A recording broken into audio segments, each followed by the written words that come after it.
Hey Mimos, check these out. I got 3 extra fancy stickers. These were from Veniamin Kublanov in St. Petersburg. The Russian version, not the Florida version.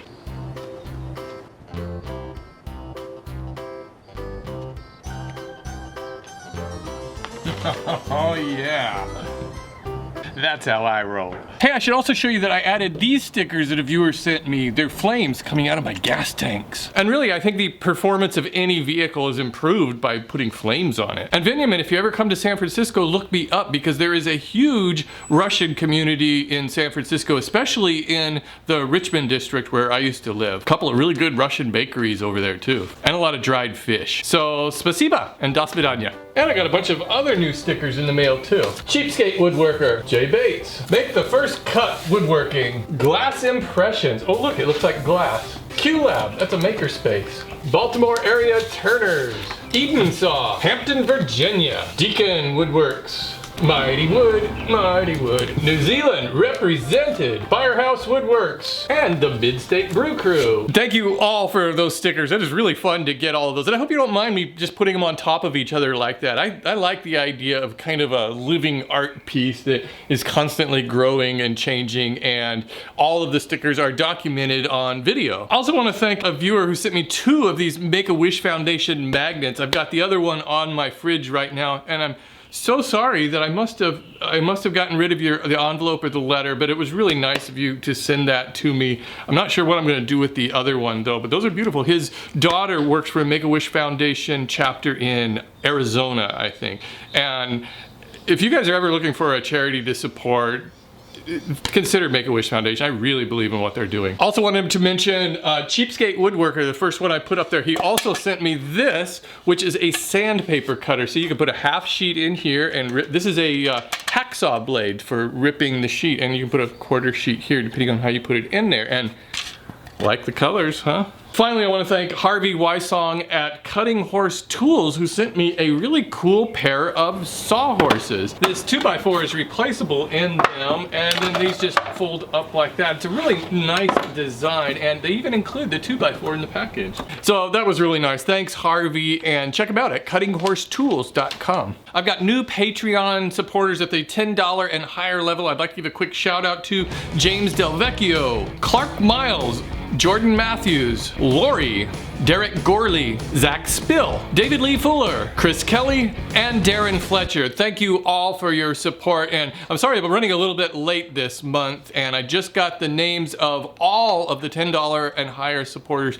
up on the website. You can check them out over there. By the way, I did an interview with Patreon on Skype. It's just an audio interview. It's a podcast they do. If you want to check that out, listen to it, I'll put a link down in the description. This has been a super busy time, especially with Wyatt graduating. I had my parents were in town last week, and the graduation went really well. It was super hot that day, and it was outdoor, and it was the very first time I'd ever been on the football field at that school.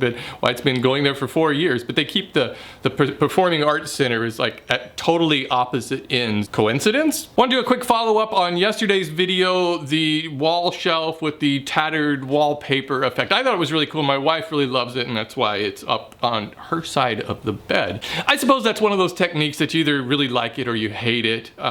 Most of the people seem to like the video. It was a really short project. I wanted to do a short project because I hear from so many people who tell me they just don't have a lot of time to spend in the shop in the summertime because they're so busy on vacations and doing things with the family, or maybe just be too hot.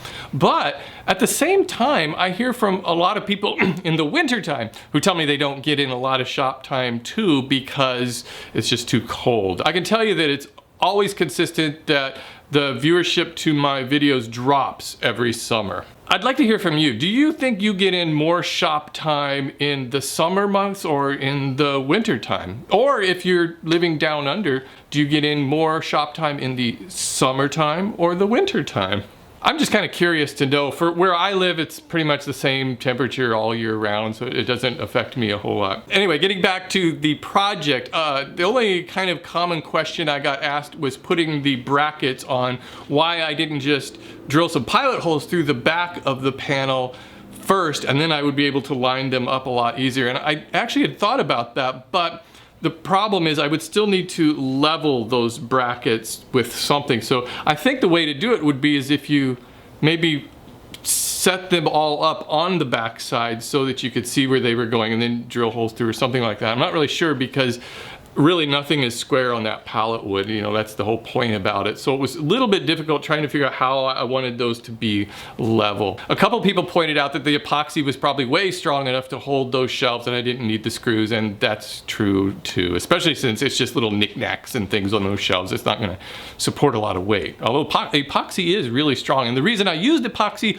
was because that wallpapery stuff with the Mod Podge on it probably wouldn't hold wood glue. Wood glue works great for wood on wood, but anything different than that, you run into trouble. So my go-to adhesive is epoxy anytime I want to glue wood to anything else. And I had a few people ask me about Mod Podge. I've used that before in projects, probably some older projects. A lot of people use it for decoupage, where you can maybe cut out pictures, you put them on a table or something, and then you coat over them. It's also used to hold jigsaw puzzles together. You just coat that on and then you can hang your jigsaw puzzle on the wall.